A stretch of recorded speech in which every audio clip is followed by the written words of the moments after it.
he's Mio.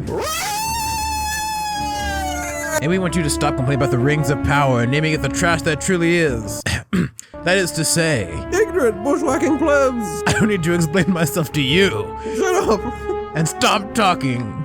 You're about to get educated on why the Rings of Power is going to be the best franchise of Lord of the Rings. Wait, the best of the franchise. Number 1, diversity. Beef eaters. The original Lord of the Rings is the great project. And because Tolkien made the creative decision, or rather, the mistake of basing his work on European folklore, everything is too white. There's only 3 females in the whole trilogy. Lucky for you, the Rings of Power fixed this mistake by giving us another white character as the lead role. But this time, it's a whammon. And diversity doesn't stop there. Black elves are canon because I say so. So here's one right here, so it's canon. See? So diverse. It's too diverse. Also, the first time seeing female dwarves. But what do we learn about woman dwarves? Well, we learned that they exist.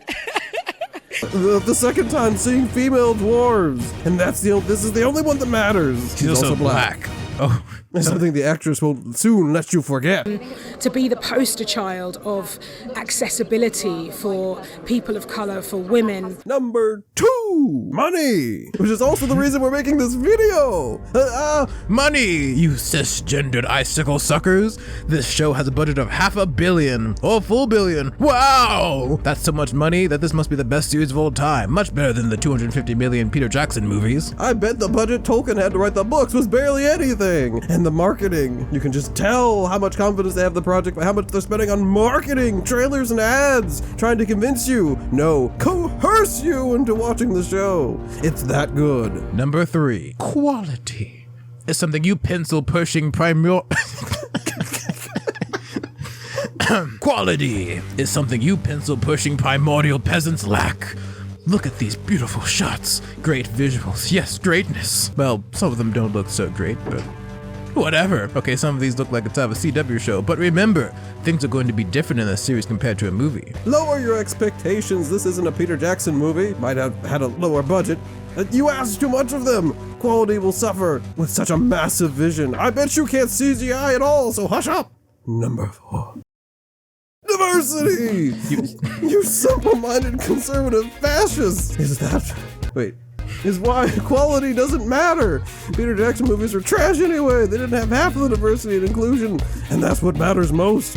One thing that was hard for me was that I didn't see myself represented, and this was a pivotal thing for me. As a female dwarf, it's time for so many people who may have not seen themselves staring right back at them on a screen to have that chance. The best shows are mirrors that you could look into the screen and see someone who looks like you. It's written with no notable flaws or personality.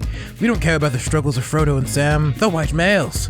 Look at this guy. I don't know who or what he is, but he's black enough for me to identify with. It's about time. That's right. Number 5, story. The directors plan on making a story that will deserve its own spot next to the original books. Now you uninvolved bookworms might be wondering how they're gonna pull this out of their magic hat. Well, I don't know either, but I trust in Bezos. After all, they're just filling in the spot that Tolkien left on purpose, and so they're doing the good work in his name. Ignore this word. Sir, that's the word that McCain and Bay left out. Tolkien wanted everyone to use the space between words, the material that he didn't write about. He wanted your imagination to flourish, to fill it in. Number 6! Diversity, you presumptuous pack of potatoes. Look at this. Look at the strong female leads. Look at the scene of Gadrick fighting all these monsters. And look at how cool it is. And there are black people. Look at this incredibly large cast of characters. One of them must be gay. And dwarves and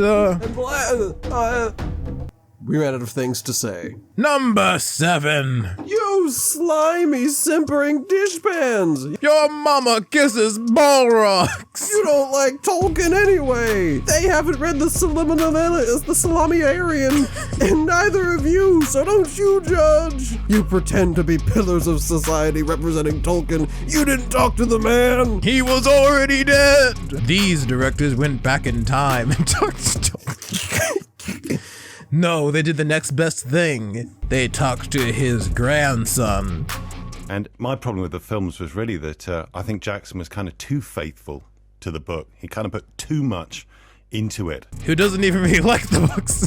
He doesn't even like his grandfather, but that's okay, because if he's a Tolkien, that means that this show is therefore Tolkien approved. And the Tolkiens have so much confidence in this project, that's why they gave them access to this one particular part of the lore and not the other part. And so shut up and read those books! And so shut up and don't read those books, and then you can not have an opinion. So anyway, now you're all informed as to why Rings of Power will be the greatest in the Lord of the Rings franchise. That's right. Don't you go listening to these other YouTubers trying to indoctrinate you to the hateful side, trying to make you have things like opinions. I know, opinions are not allowed on the internet anymore. Outlawed.